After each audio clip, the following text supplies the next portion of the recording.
sit down and you can tell them everything that you have in your heart and know that it will go no further than that person. They will go to their grave with that. That is one of the most treasured things that you'll ever find in life, is to know that when trouble happens to you, you're not standing alone. First of all, if you're a Christian, God is there. Second of all, when you have friends or you have loved ones, they never forgotten about you. They loved you. Last week I was going through a drawer looking for something and hadn't been through it for a while and didn't know what was in it. I didn't know I was going to find that big bar of gold, and I didn't. But I looked through there and mostly it was worthless. But as I was picking up things and reading them, I came across a letter. And I just found the first part. It didn't have a name on it. It was a letter about after we had lost Tommy and all the beautiful things that we're saying and all the love that poured out of it. Just to know that somebody at that time took time enough to write us a letter. And not the only one, but it's the one I found. And the beautiful things they said and how that they poured out. And you could just still feel that relationship through that letter. Friend, a loving relationship between you and your mother is something that never dies.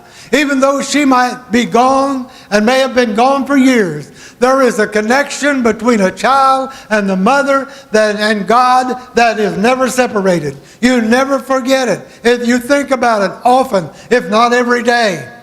And so as I read this letter, I could tell the way it was written who wrote it. It was somebody that's sitting here today. And I went out of the room and I showed it to Midge and no name on it. And I said, do you know who wrote this? She read a few lines and then she told me who it was that wrote it. And I said, I knew that when I began to read it. And it had been years since I'd picked it up, years since I had read it.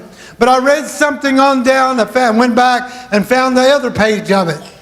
And I found something there that, in that second page, that said, I don't know how you all feel. Said, I can't know how you feel. It's impossible to know how you feel. But I love you and I pray for you. And I took it and showed it to Midge and I said, she didn't know then, but I said she knows now. And Brenda, I thank you for that and praise you for it.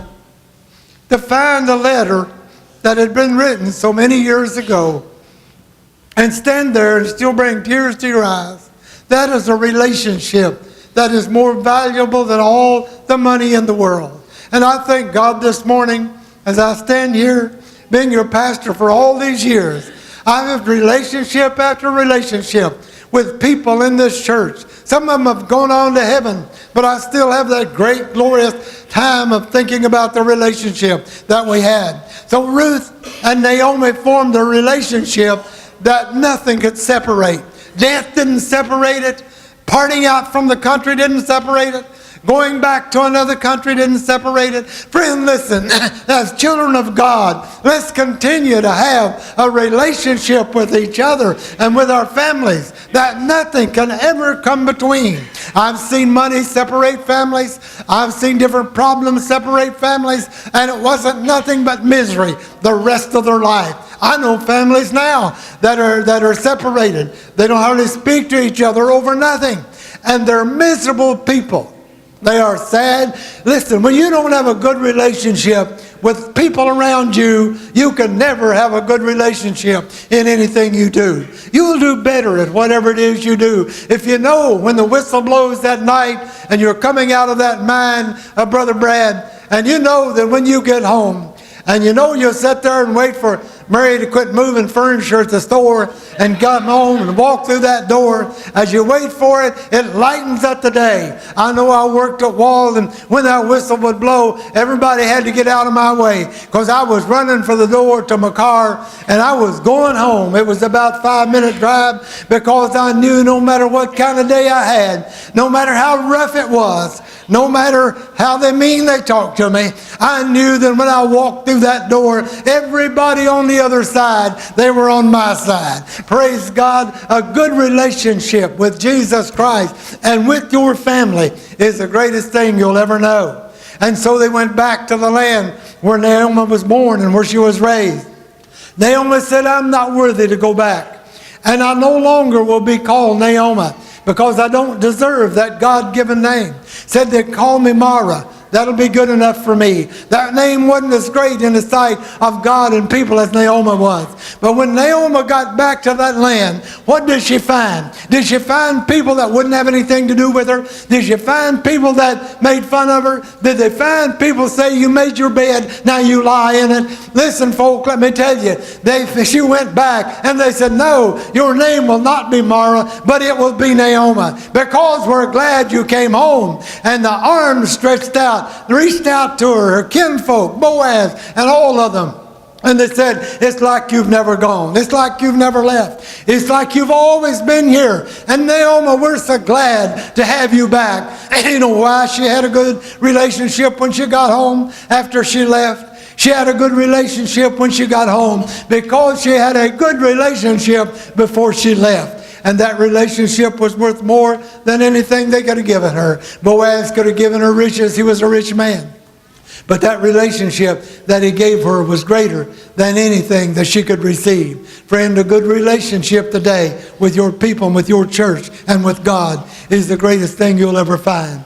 And then it went on until Naomi married Boaz, and they had a child, and then there started the house and lineage of David and on down through until that baby was born in Bethlehem of Judea, because of the relationship Naomi had with her kinfolks, Boaz and the others that were Amalek and the rest of them. Now I think about the mothers that were not mentioned in the Bible. You think about David going out to battle, not knowing if he's coming back or not. Oh, it mentions about his father. It mentions about his brothers. But there David sitting back home, I believe more than anyone else, he had a mother that was back home praying for him while he was in battle. In World War II, I remember they put stars in the window that if you had a son in the war, and there were praying mothers for their sons wherever they were. I've heard of men on the battlefield would get wounded and they'd cry out for their mother. Listen, they were just young men, 20, 21, 18 years old. And the one they would cry out for on that battlefield would be their mother. Listen, a mother is the most precious thing. And everybody has got one. No matter who you are, no matter where you were born, no matter what you've become, don't ever forget that mother as long as you have her. Respect her and take care of her and be good to her, because she's the greatest friend you ever had. She was the first one that held you in her arms and loved you. And I think of a little boy one time, just a little lad. He was out and there's 5,000 people. There was a man called Jesus looking at these people. They were hungry. And in his little lunch sack, he had some fishes and some bread. And Jesus took it and broke it, and he fed the 5,000. But you imagine who put that in his lunch sack? Do you imagine who fixed it for him? There was a mother back there somewhere didn't want that little boy to go hungry, and she fixed his lunch. I remember many times my mother fixing our lunch before we went to school. Sometimes it was fried potatoes between a biscuit and so on. That's what we had. But we thought that was the greatest thing.